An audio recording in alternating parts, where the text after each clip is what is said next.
করে নাই। দুনিয়াতে যে বান্দাগুলো আল্লাহর পথ আল্লাহর মধ্যে বিপরীত চলাফেরা করেছে, আল্লাহ রাব্বুল আলামিন কিয়ামতের ময়দানে শয়তানের সঙ্গে যারা দুনিয়াতে মেলামেশা করেছে, শয়তানের পথে যারা চলেছে, শয়তানের সঙ্গে যারা মেলামেশা করেছে, কিয়ামতের ময়দানে শয়তানের সঙ্গে তাদের হাসর নাসর হয়ে যাবে। জোরে বলি নাউযুবিল্লাহ। তাহলে কে কে চান কিয়ামতের ময়দানে আমি শয়তানের সঙ্গে হাসরের ময়দানে উঠিতেও চাই না, কেউ চাই না। আল্লাহ যেন কিয়ামতের ময়দানে তার হাসরের ময়দানে রাসূলের সঠিক উম্মত হিসাবে আমাদের সবাইকে হাসরের ময়দানে ওঠান। সকলে বলেন আল্লাহুম্মা আমিন। এরপর আল্লাহ রাব্বুল আলামিন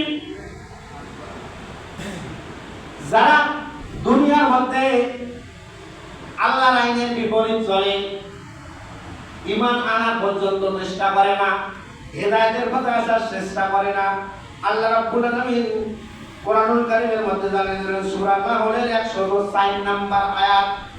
আল্লাহ বলেন তারা হেদায়েত কিন্তু পাবে না, কারণ আল্লাহ তো স্বয়ং এসে তাকে কিন্তু হেদায়েত দিবে না। আমি যদি মসজিদ থেকে বের না হই তাহলে আমি কি আমার গন্তব্য যেতে পারবো না।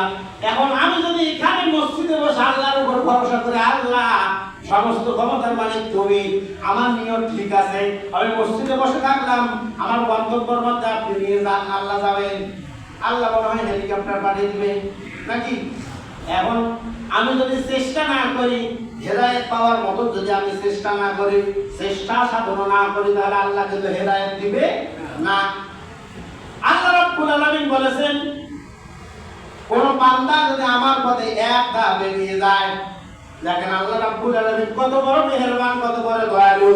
আল্লাহ বলেছেন কোন বান্দা যদি আমাকে পাওয়ার জন্য, আমাকে খুঁজার জন্য এক ধাপ এগিয়ে যায়, আল্লাহ বলেন ওই বান্দার জন্য আমি আল্লাহ 10 ধাপ এগিয়ে গিয়ে বলি, বান্দা তুমি কি চাও, আমি তোমার জন্য হাজির।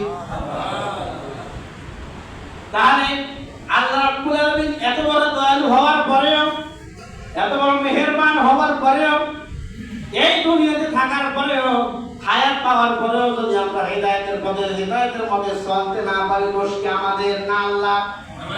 আমাদের এই দোষ। কারণ আল্লাহ রাব্বুল আলামিন হেদায়েতের একটা পথ রাস্তা দেখিয়ে দিয়েছেন, ইহদিনাস সিরাতাল মুস্তাকিম, হেদায়েতের একটা পথ আমাদেরকে দেখিয়ে দিয়েছেন।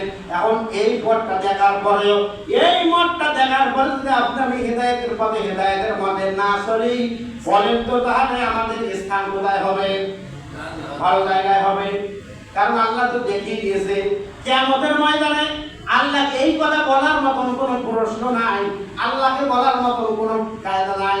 যায় আল্লাহ দুনিয়াতে তো পাঠালেন, এখন তো জাহান্নামী বলে আমাদেরকে ঘোষণা করলেন, কিন্তু দুনিয়াতে থাকা অবস্থায় এই কথাগুলো আপনি বলেন নাই যে কোন পথে চললে আমি জান্নাত পাবো, কোন পথে চললে কিয়ামতের ময়দানে শান্তিতে থাকতে পারবো, কোন পথে চললে কিয়ামতের ময়দানে আরশের নিচে ছায়া পাবো, এই কথাগুলো বলেন নাই।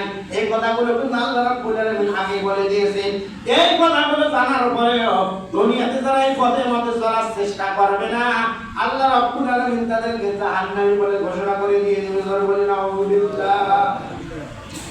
আল্লাহ রাব্বুল আলামিন বলেন পবিত্র কালামে হাকিমের মধ্যে জানিয়ে দিলেন, ইন্নাল্লাযীনা লা ইউমিনুনা বিআয়াতিল্লাহি লা ইয়াহদিহিমুল্লাহু ওয়া লাহুম আযাবুন আলীম।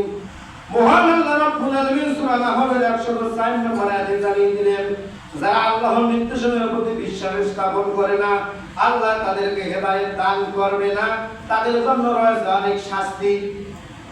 যারা আল্লাহর প্রতি বিশ্বাস স্থাপন করে না, ওই বান্দাদের জন্য কি রয়েছে? অনেক শাস্তি রয়েছে। তাহলে আমরা তো এমন কোন ব্যক্তি এখানে আছে যে আল্লাহ নাই এই কথাটা কেউ বলতে পারবে না? সবাই বিশ্বাস করে আল্লাহ আছে, কিন্তু মুখে মুখে বিশ্বাস করার কথা বললে কি হবে? কারণ আল্লাহ রাব্বুল আলামিন আছে এটা সবাই স্বীকার করে, অন্য ধর্মের লোকও স্বীকার করে আল্লাহ একজন আছে, সৃষ্টিকর্তা একজন আছে। কারণ সৃষ্টিকর্তা না থাকলে আমি তো আসতাম না। একজন না একজন সৃষ্টিকর্তা আছে, এটা সবাই বিশ্বাস করে। এটা শুধু বিশ্বাস করলেই কাজ হবে না। আল্লাহ রাব্বুল আলামিনের যেমন আল্লাহ রাব্বুল আলামিন আছে থাকবেন এবং চিরঞ্জীব, আল্লাহর কখনো মৃত্যু হবে না।